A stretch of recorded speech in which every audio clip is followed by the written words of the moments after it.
to begin talking about this, I think I like to move around. I feel boxed in by all these chairs. The first thing that I want to impress upon you is how profoundly ancient all of this is. How profoundly ancient the roots of this are.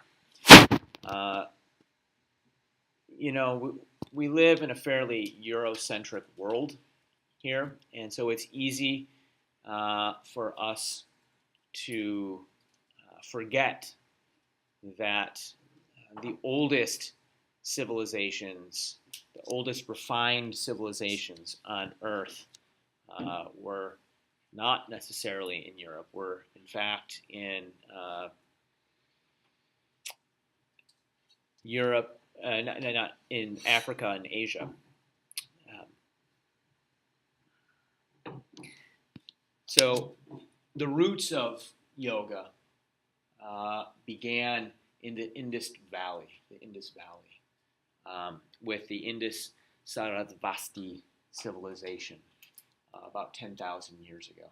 At that point, 10,000 years ago, there were really three major centers of civilization, those being Egypt, in the Fertile Crescent of Mesopotamia, and then in the Indus Valley. So here's a little blow-up of the Indus River and the cities, many of which are now ruins along this river. The civilization was, for the time, extremely advanced. They had a sewage system, they had advanced building and civic infrastructure. You can see here some artistic renderings of what the cities may have looked like as they were nestled between the two rivers. Here you see the Indus and the Sarasvati River. This picture here is actually an aerial view of the ruins that were used to reproduce this drawing of this culture. So they had a very high level of hygiene. There was garbage collection, various sanitation. They even had flush toilets, which seems incredible to me.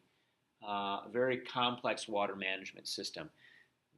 The Romans, people often talk about the amazing feats of Roman architecture and the aqueducts, but this civilization predates those advancements by 7,500 years, over 7,000 years. So pretty remarkable, actually. There is a bit of a tragedy, however. There's a bit of a tragedy. This civilization had a highly refined form of written communication, a form of writing, but sadly, they don't know how to read it. Contemporary scientists don't really know how to read it. So much of the specifics of their science and philosophy, their understanding, is lost to the sands of time and can only be inferred in the subsequent writings of more contemporary Vedic scripts that were based upon the ideas of this earlier civilization. Regardless of that, if you were to look at them, you can sort of draw an inference. It's like when you were a little kid looking just at the pictures. I sit with my daughter and she'll read a book to me, but it's really she's just interpreting the pictures. And so by doing that, they can tell that there's a significant amount of evidence of yoga that started at this very early stage in recorded human history. So we see some depictions of people in the lotus pose, meditating in these depictions here. There's, on a related note, has anyone listened to the news and heard about the utter disaster that happened in Brazil? So, yeah, I sort of I was ignoring the cultures of the New World when I was introducing this, but in Brazil, the National Museum in Brazil recently burned down, and with it, the written recordings of some like 300 extinct languages have been entirely lost by the destruction of that museum. So culture is tenuous, it's fragile, it needs to be protected so that we know who we are. You don't know who you are if you don't know where you came from. The Vedic Sanskrit that with which we're much more familiar, which is the examples of which you're seeing here, this Vedic Sanskrit emerged from the Avestan language, which is what I was showing you previously. There was a crosstalk between the cultures in Mesopotamia and the Eastern Iranian language and the Indus Valley around 2000 BC, which is what gave rise to our contemporary concept of Sanskrit as it's found in the Vedas. So this is where the word yoga is first to be found, and it is in the oldest of the sacred texts, the Rig Veda. It's called the Rig Veda. So Rig is a word which means praise, and Veda means knowledge. So it is in this ancient text in the praise of knowledge. This is where we found the word yoga first mentioned. And they are able to infer some things about the Avestan language by linguistic cognates, or words that have a direct correspondence between the two languages that then do not persist in Sanskrit. So the language of the Rig Veda is a little bit like Old English versus contemporary English. It can be a little bit hard to understand because there are words that are no longer used there. So, what are the Vedas? You may have heard that term before. The Vedas are, it's sort of like a word, it's similar to the word scripture that we have in Western culture. So it's just a collection of texts that had various poems, songs, various rituals that were used by a class of spiritual seekers called the Brahman. Or these are priests who studied and wrote and expanded upon the Vedic texts. So this pre-classical Vedas, this is still very early, so we're talking about 1200 BC to 400 BC, and we'll see what that line in the sand represents soon. But this pre-classical Vedas, these guys, the overarching goal of them was simply a union of the body, the mind, the spirit, the Brahman and the Atman, as we talked about the last time that we had lecture. And what, can you guys remind me what the word yoga means again? What did that word mean? Say it again. Union. Yeah. What exactly? Yeah. Union of the Brahman and the Atman. Yeah. What were you going to say? To yoke. Yeah. That's where we get the word yoke as well. So to yoke is to take a brace of oxen and put that thing over both of their necks and bring them together so they can pull a plow. Yeah. Yoke. So over the centuries, in a very slow process, the Brahmans and these people called the rishis, a rishi was a person that was revered as a mystical seer, a person of deep understanding and great spirituality. They documented their experience. They documented their practice, their belief system in this body of writing that is part of the Vedic texts, another installment like the Rig Veda, and these writings were called the Upanishads. You guys familiar with that term? Has anyone heard the Upanishads before?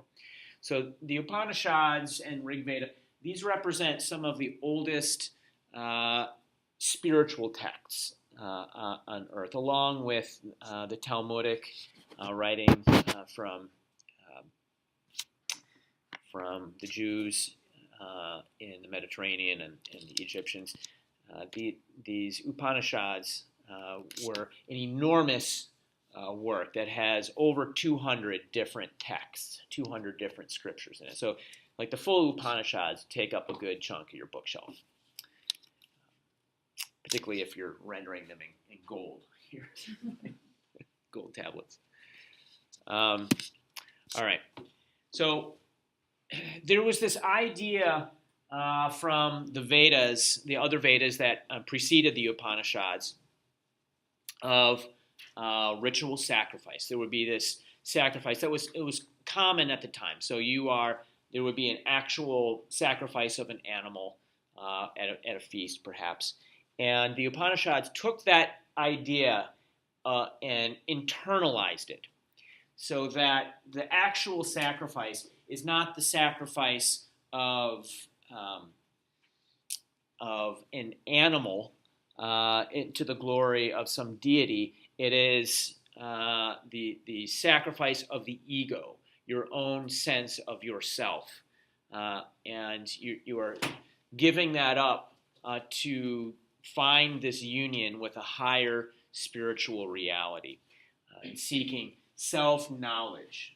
So this sacrifice was through seeking self-knowledge, and then actually through your actions, the behavior that you had in the day. And this is karmic yoga, the idea that your actions help in the attainment of enlightenment. And then also through seeking wisdom. And they call this jnana yoga. So this period was a little bit of a mishmash in the Upanishads. I said there were 200 texts, and it happened over thousands of years. So it's not like there was one big conference and everybody got together and said, well, what is yoga? What is not yoga? What is the officially sanctioned text of the Upanishads? It was this sprawling body of thought that spanned centuries. Yes? Did it ever even conflict the different ideals of yoga? There were certainly conflicts at times. Yeah, there were certainly conflicts at times. And as I say here, there were sometimes ideas about reality that would be in conflict with some other idea of reality, or some thought about the correct path to follow to seek enlightenment, where it would be utterly abstaining as an ascetic path towards enlightenment, whereas there would be others who believed that it was through engagement of the world and by connecting to the suffering of others and helping them to see through that.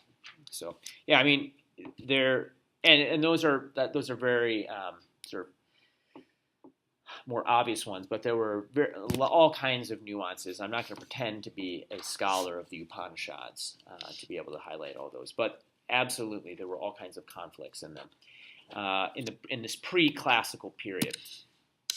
Well, then came a particularly enlightened individual, Siddhartha Gautama, who we know of as the Buddha, and he traveled over the Himalayas and began to study yoga in northern India in the 4th century BC. And Siddhartha Gautama really synthesized many of the mystical and spiritual concepts in Asia, in both South Asia and Central Asia at the time. So it was not just the importance of meditation, but there was also a physical practice of yoga, and then, of course, all of his the philosophical underpinnings that became what is currently understood as Buddhism now. So the Buddha made a profound impact on spiritual thought at the time, and sort of was the synthetic force, synthesizing a lot of these ideas and trying to like somehow package it into a coherent understanding. So the next person that we're going to talk about is Patanjali, the Maharishi Patanjali. So Maharishi, it just means, I said the rishis were these seers, right? These like enlightened individuals, and then Maha simply means great or exalted. So a Maharishi is an exceptionally noted enlightened individual, right? So Patanjali. This guy, Patanjali, went even further in some ways than the Buddha in terms of synthesizing the disparate thoughts. And he marks the beginning of what is now understood to be the classical period of yoga, Patanjali. So his name, Patanjali, simply means, pata means flying or falling, and anj is to honor, celebrate, or beautiful, and jali is the reverence or bringing the hands together in prayer and reverence. So pretty beautiful name there for this individual. Yeah, Patanjali, so I'm going to talk a little bit about Patanjali's yoga. I'm going to talk quite a bit about Patanjali's yoga probably for the rest of the class and the classical period of yoga. But beyond this, he was a sort of a Renaissance individual a couple thousand years before the Europeans even understood what that meant. He was not only a very wise seer and a person of learned ability to synthesize all of these Vedic texts, these Upanishads, but he's also an incredible scientist as well. He studied the human body. He wrote many texts, and one of them, he wrote a text about the human eye that described 80 different surgical techniques for dealing with ocular disease. He was unbelievably the first person to perform cataract surgery. Yeah, so pretty amazing dude that doesn't really get the recognition historically outside of yoga circles that he probably deserves. But in India, he's certainly revered. Okay, so Patanjali's Yoga Sutras.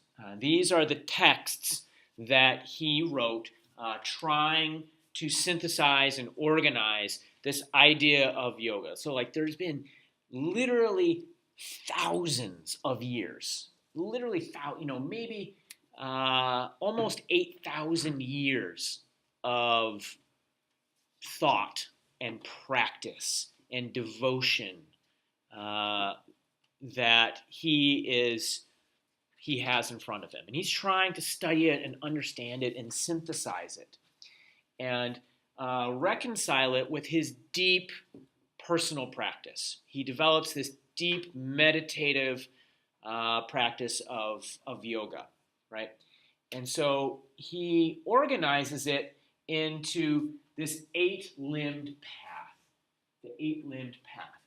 And the word for that eight-limbed path, you've already heard in this class so far. You heard it, I talked about it, you experienced it on Tuesday. That's the word Ashtanga. Ashtanga. It means eight. Tanga is the eight-limbed path. All right. So Ashtanga yoga is something that draws its direct inspiration from the Yoga Sutras of Patanjali.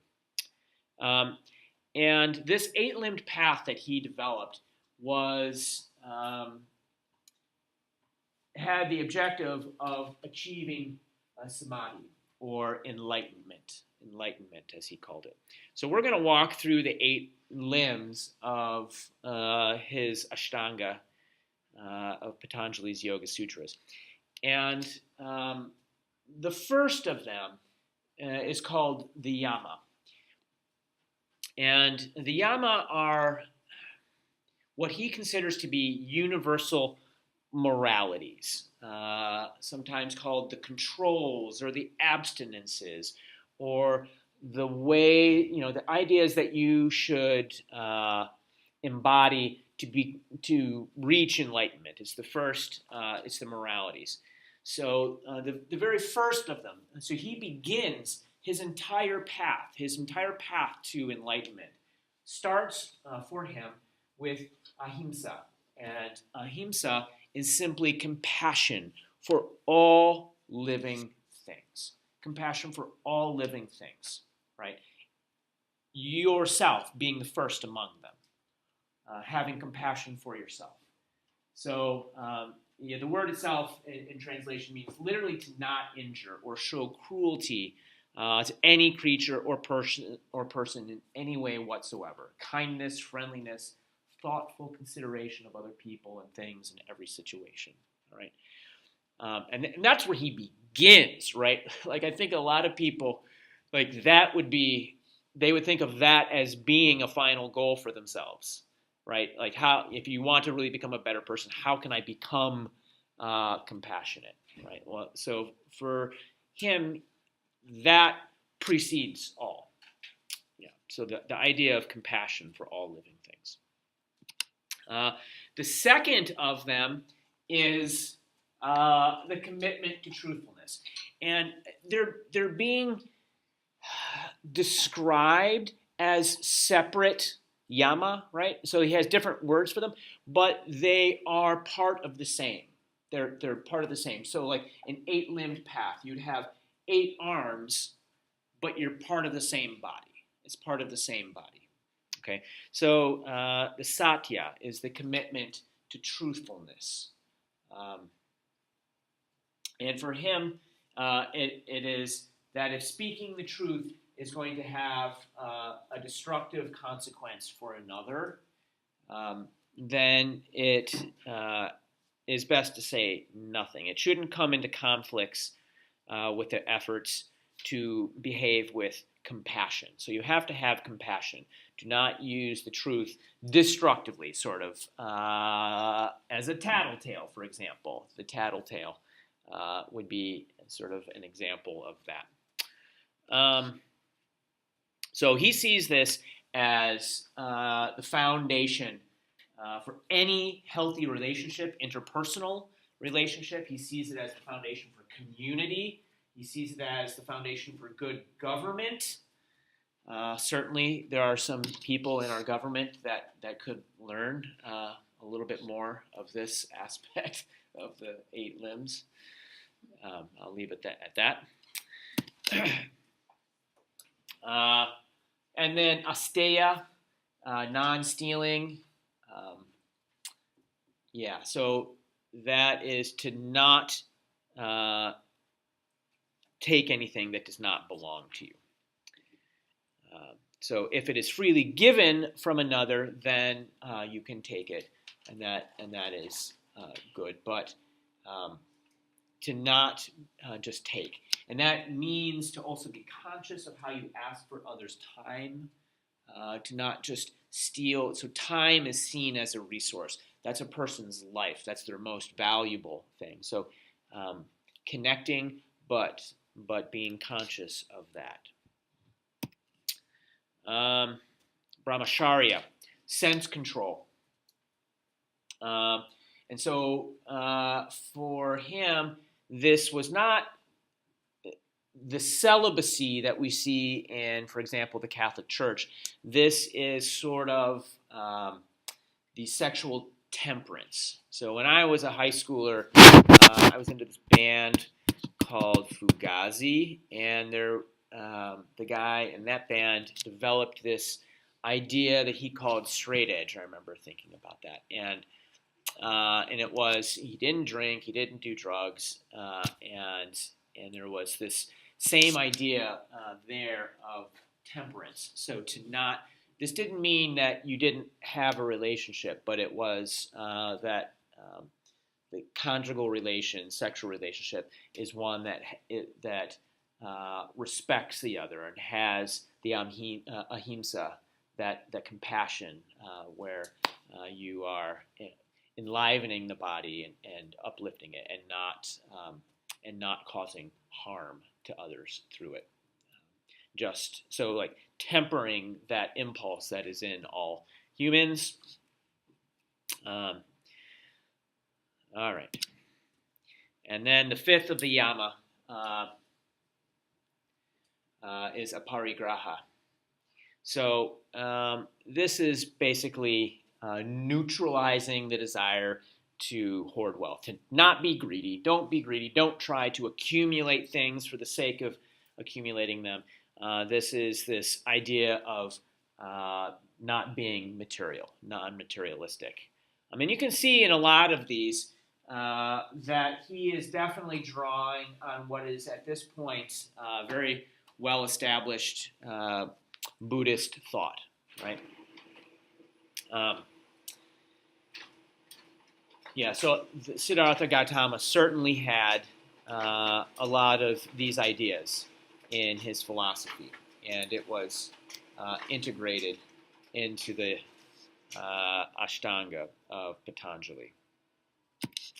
All right, so the next arm of the Ashtanga were the niyama, and these are not moralities, they're just personal observances. So the first is saucha, and this is just the purity and cleanliness. So I'm going to say here that I'm not expecting you to memorize the names of all these. You can write them down if you wish, but I'm not necessarily expecting you. What was the third niyama? How do you spell it? What was the Sanskrit for it? That's not the point here, but I'm trying to give you a sense of the ideas behind this. Purity and cleanliness, and this is on both hygiene, of course, keeping your body, like tending to your body and the physical needs that it has, but also a sense of inner cleanliness.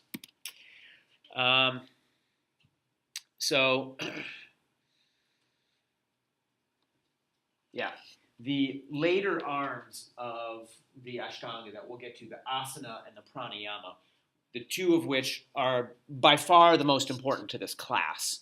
Most of our class is going to be dependent upon looking at the effects of Asana and Pranayama on the body. That's kind of what the class is about.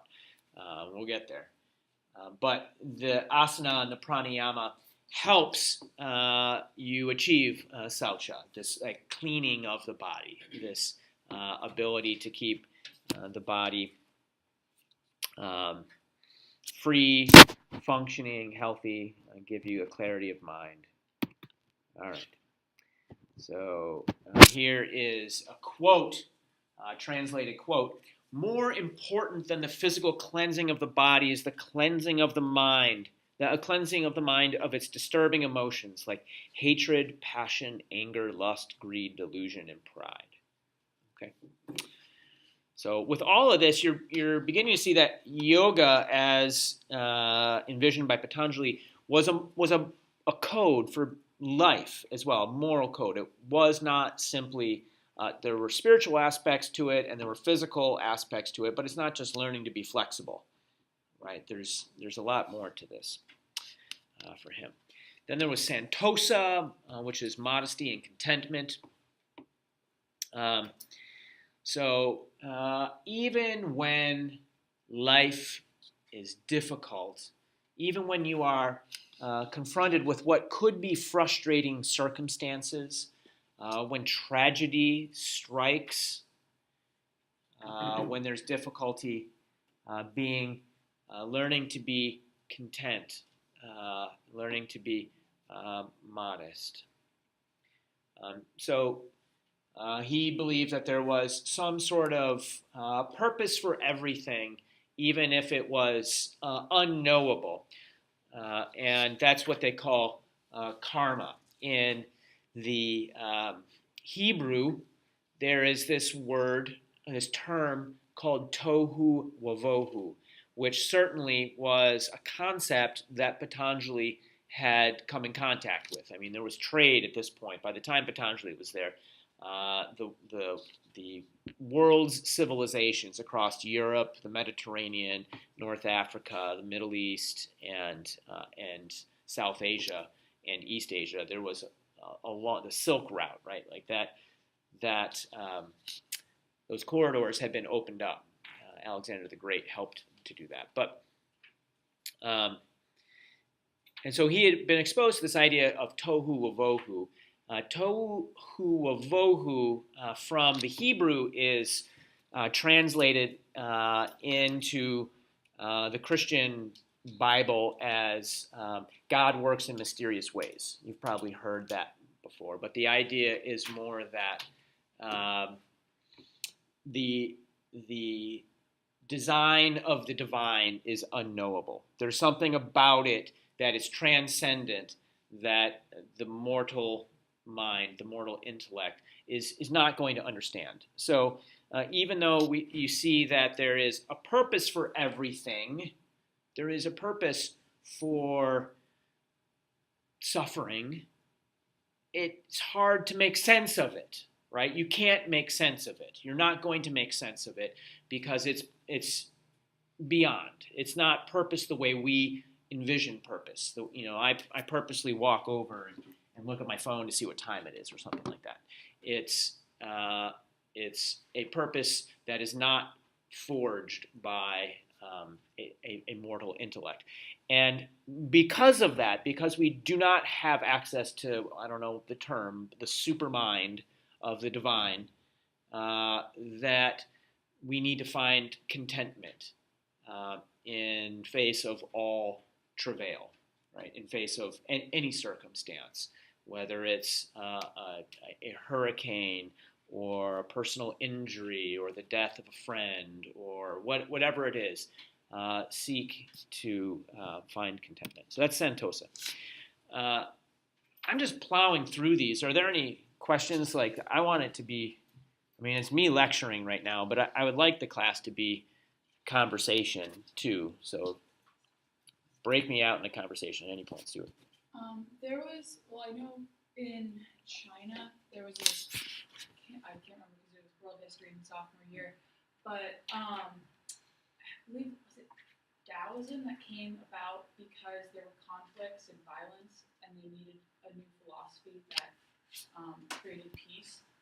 Was there a conflict like that in the Indus Valley that caused Patanjali? Yeah. To create these this 8-limbed path to enlightenment? I think I don't actually know if there was sort of the like larger geopolitical conflict that you're referring to as the source of Taoism. Taoism was certainly a code of thought and behavior that was pretty well tailored towards governance, for sure. But I think, and so I don't know if there was some sort of potentiating thing like that in Patanjali's life. I don't think Patanjali would have been able to achieve everything he did achieve if his life was scarred by constant upheaval and conflict. I mean, he developed a lot of science as well on top of this, and that kind of implies to me stability. But I think the thing that he was confronting was the same thing that Buddha was trying to address, which is the omnipresence of suffering. And I am certain that his life was surrounded with that. Certainly, people have suffered throughout history always. And that suffering doesn't necessarily need to be on a geopolitical scale. It can just be the suffering of disease and poverty and strife that populates individuals' lives. All the medical stuff that he did, he must have been in contact with that all the time, right? So I think he was thinking about, organizing thoughts, organizing this knowledge and wisdom that had been recorded previous to him in such a way that people had access to this path, this 8-limbed path. He was trying to organize it as a path that people could follow to navigate the world and deal with the everyday suffering or the enormous upheavals of war or whatever that people confront. All right. So the tapas.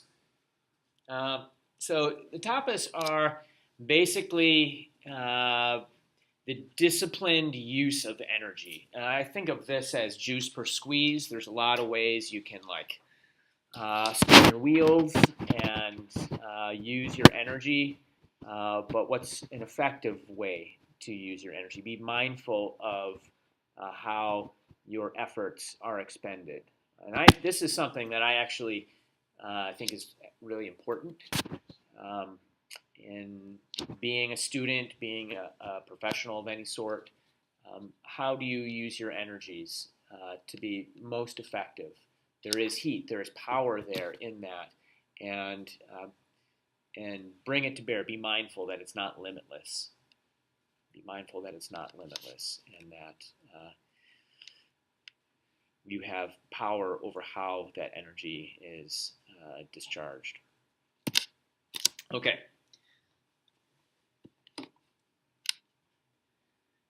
Svadhyaya, self-study. So, svadhyaya is this idea that you need to be to meditate on the self, to be mindful, to be self-aware, that it takes you have to do personal reflection. And in so doing, be aware of anything that you may be doing that is self-destructive. Is it,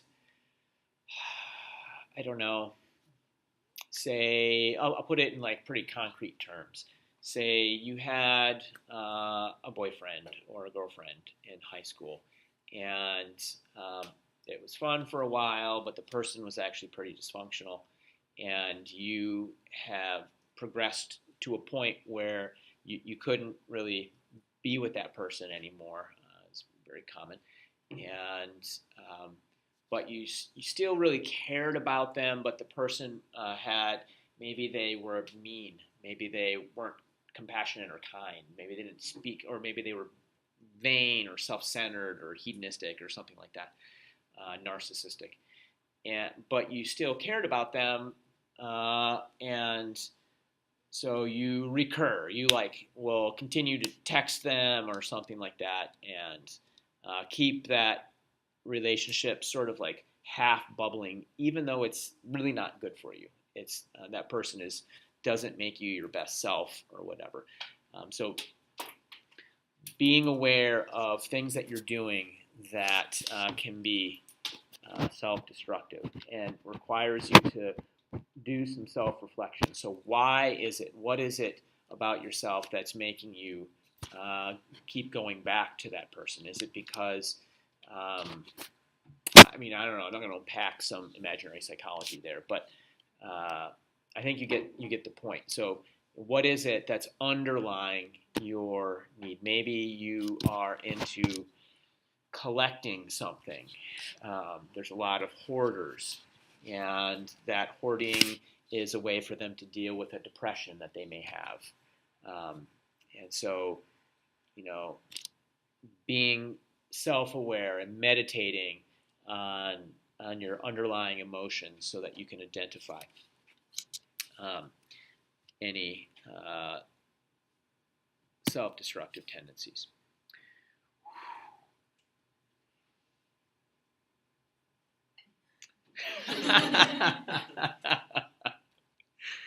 Okay.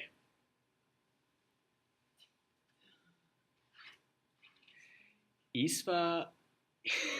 Oh, I know I can. I'm going to take some time here. Isvara Pranidhana. Isvara Pranidaha. Dana. Isvara Pranidhana. Okay. So that beautifully, it is the celebration of the spiritual. It's the recognition that the spiritual is in everything. So I want to say this, that I'm not presupposing your spiritual beliefs at all in this class. I'm not trying to promulgate my own beliefs on a very large area that's very personal to every person. I'm simply talking about the roots of this here. But for Patanjali, the spiritual suffused everything around him. And for him, there was no mundane. There was no mundane. We tend to say, we're in some classroom here, and there's like a projector and a clock and a door and, chairs and a table. And it's pretty easy to just sort of be like, we're in a room. But then you go out to a mountaintop up on Katahdin, and you're, confronted with, unbridled nature coursing below you in all of its teeming life. And you say, you feel the spirit. Maybe that's me projecting, right? Because it's a pretty easy to recognize it there. Or maybe it's going to some sort of church, or maybe it is wherever it is. For him, it was not broken up like that. He saw the spiritual to be in everything around him, in the tiniest bug or the smallest interaction that may seem mundane. So it pervaded everything. And if you see everything as part of that, that includes yourself. So the way Patanjali saw it, you were part of the divine. You are just a manifestation of that divine. And the reverence and devotion you have to that divine all around you begins with the self and the care and compassion for the self that you find through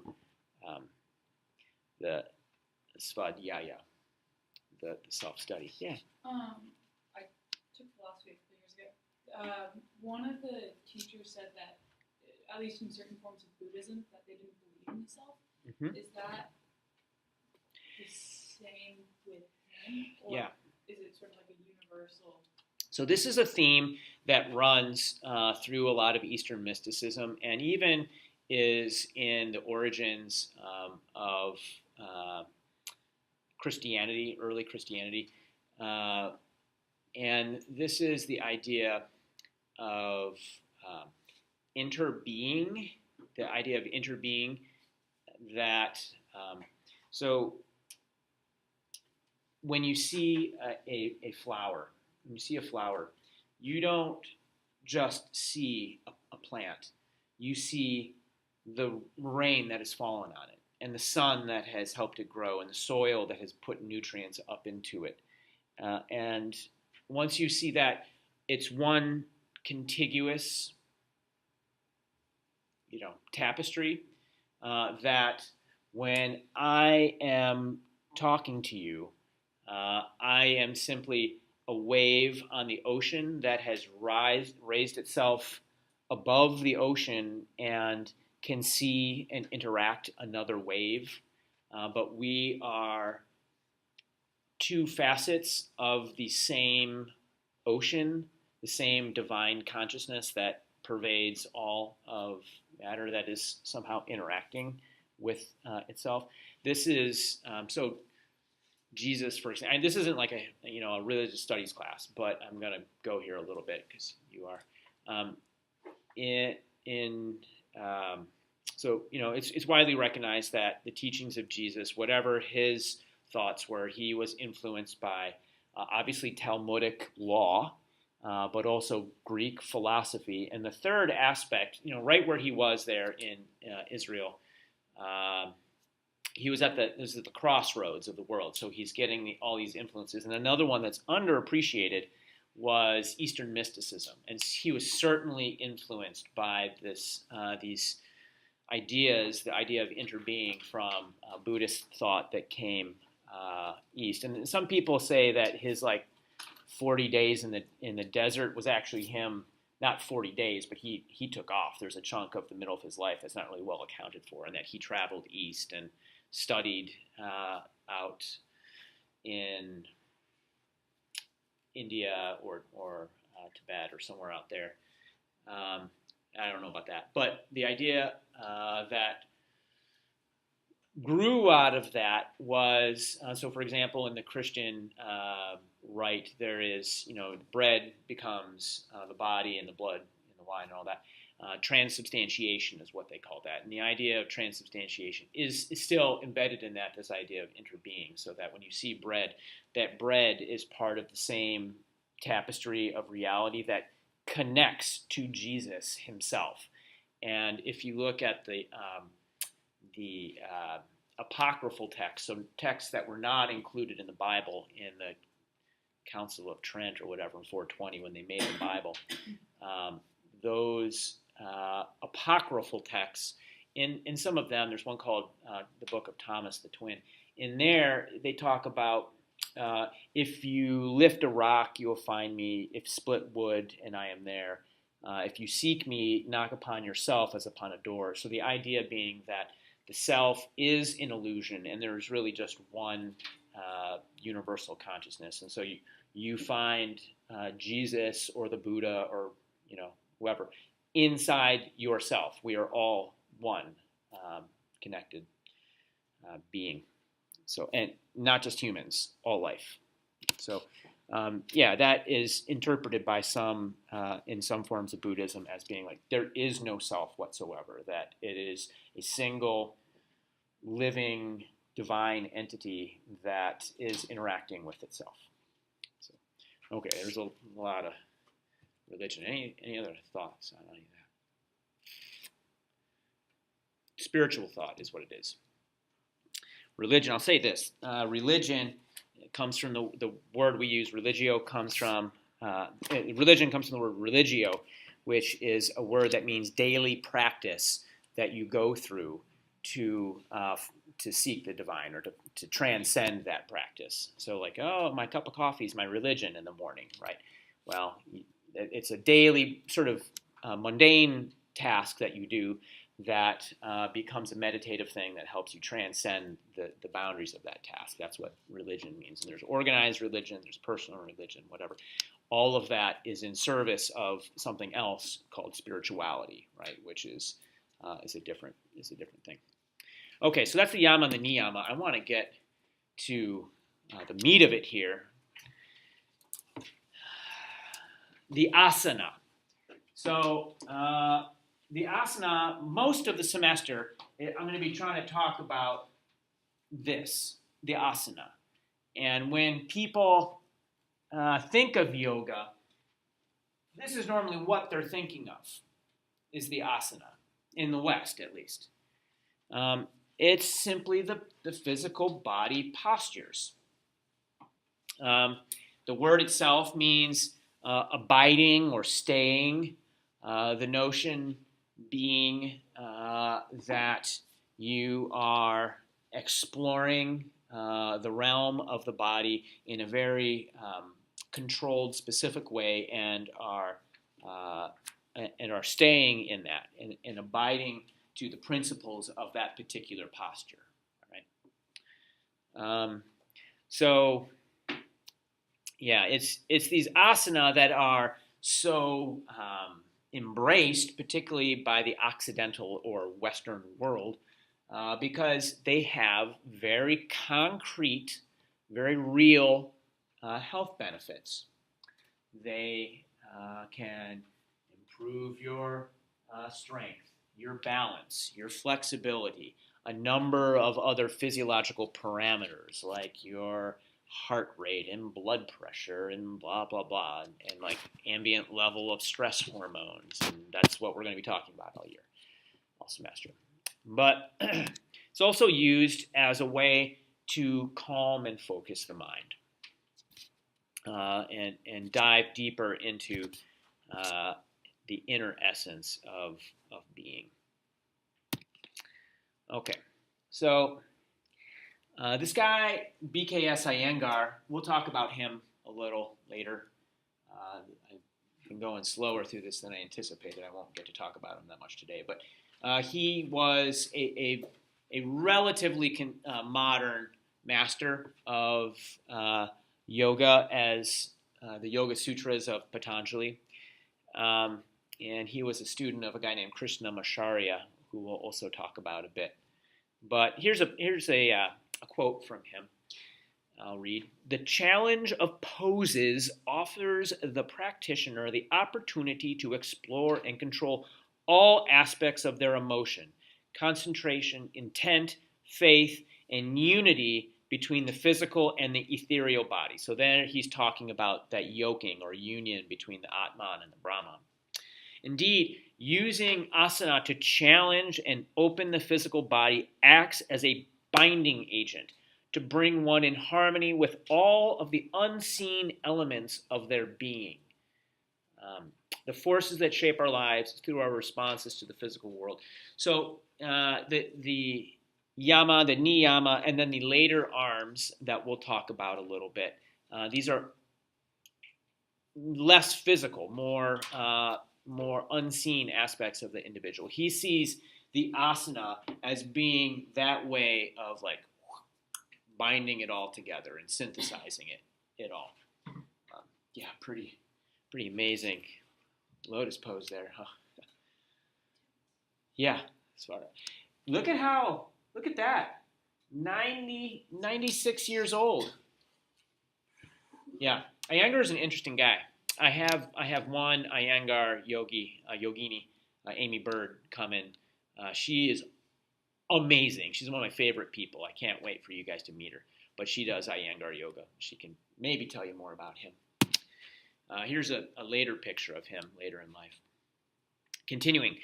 Asana then become a way of exploring our mental attitudes and strengthening our will as we learn to release and move into a state of grace that comes from creating balance between our material world and our spiritual experience. The needs of the body are the needs of the divine spirit, which lives through the body. The yogi does not look heavenward to find God, for he knows that God is within. So there he's certainly speaking to people in the West. I mean, he's using words that are not explicitly part of the language of the Upanishads, the Vedas, but the word God is something that he's invoking that word to communicate with people in the West. All right. So we'll get into the asana more in a bit. Pranayama. The pranayama is the breathing practice. And so, yeah, prana is breath or breath of life, and yama is control. So prana is more than just breath of life. I think of prana as almost being like the force or something like that. It pervades everything. So anything that is vital, that has life and motion in it, like the wind, there's prana in that. All right, that's the implication in the word that I'm maybe not capturing well, just by saying breath of life. So it goes hand in hand with the asana. And in some ways, the asana are simply meditations on the breath. You heard me say that when I led our little practice on Tuesday.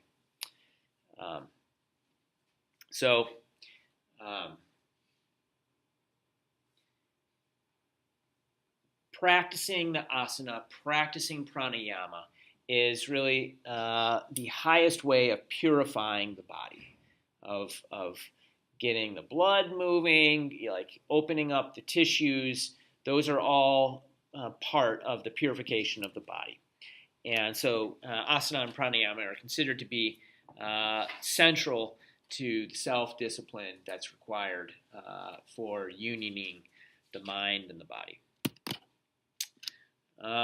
So here is a translation of what Patanjali had to say about it. Quote, "The key to fostering the expansion of awareness and consciousness begins with the control of the breath and the fourth limb of the Ashtanga, the pranayama. The control of breath and bodily posture harmonizes the flow of energy in the organism, thus creating a fertile field for the evolution of the spirit."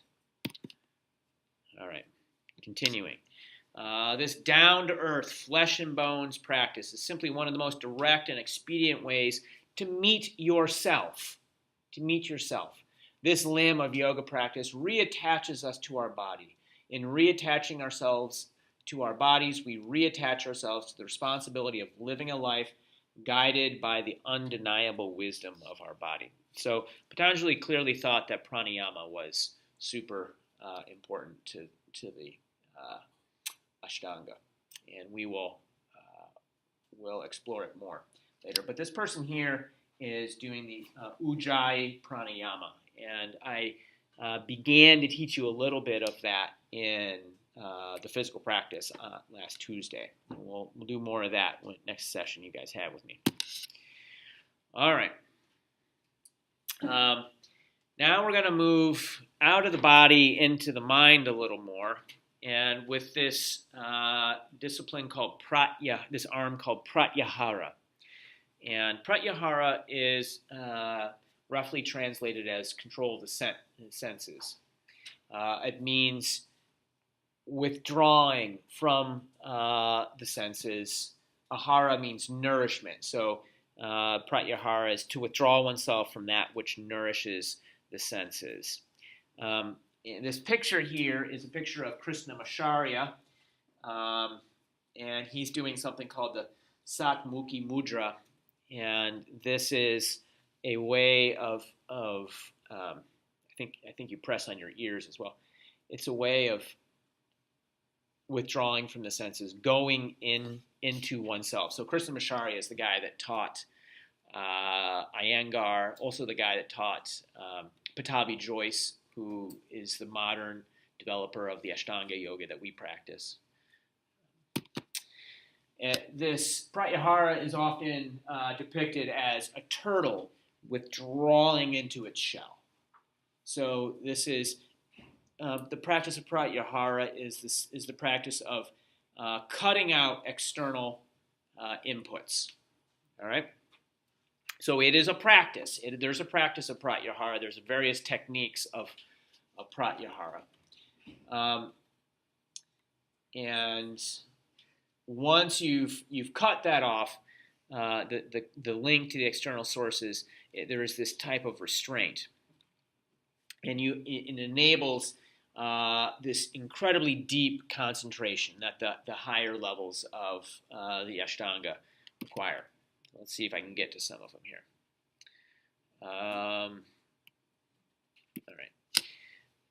The next limb is dharana, or concentration. That translates into the immovable concentration of the mind. And the idea here is to hold your concentration in a single direction. All right. And I have a diagram in a moment that'll make this more clear. But there's all of these things that are surrounding you, and in dharana you cut them all. Pratyahara helps you to cut out the external senses and then achieve dharana, which is focusing the attention in a single direction.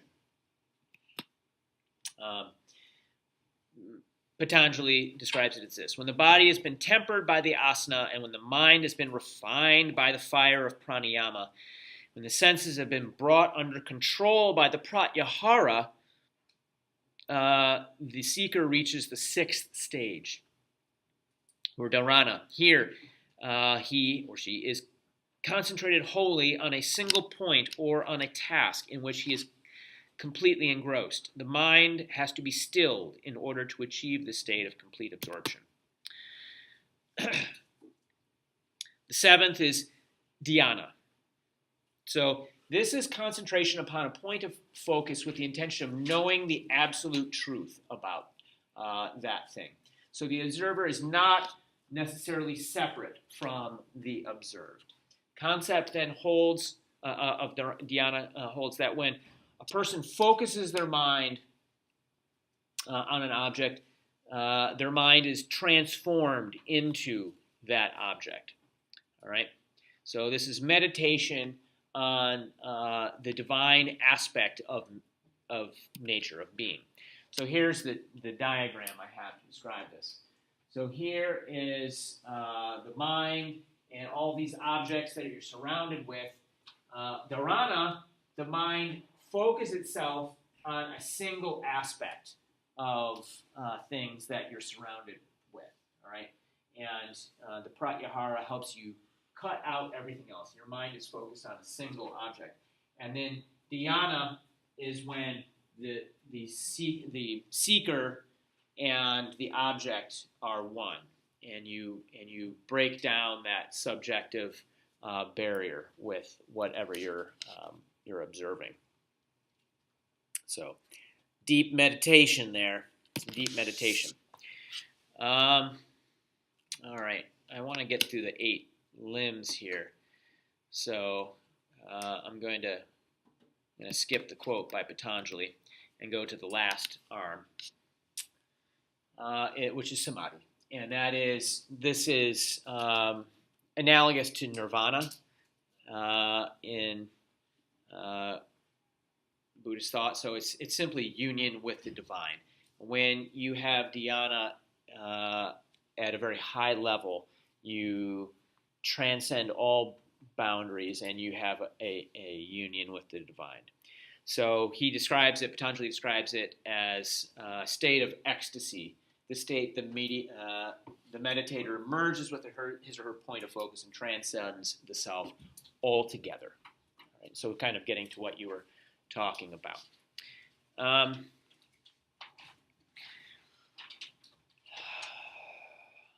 What I find to be interesting about that is the effects that has on the mind, the neurological effects of those levels. So these 4 here, these 2 are externally oriented, these are internally oriented. These 4 are going to be the ones that we focus on this semester. These are the 4 sort of arms of the 8 that are going to be the subject of the anatomy and physiology, the physiological underpinnings of these 4. Right? And most of them will be here in the blue, but we will, hopefully, assuming I can fit all my lectures and make them brief enough, we'll get to that. Any questions?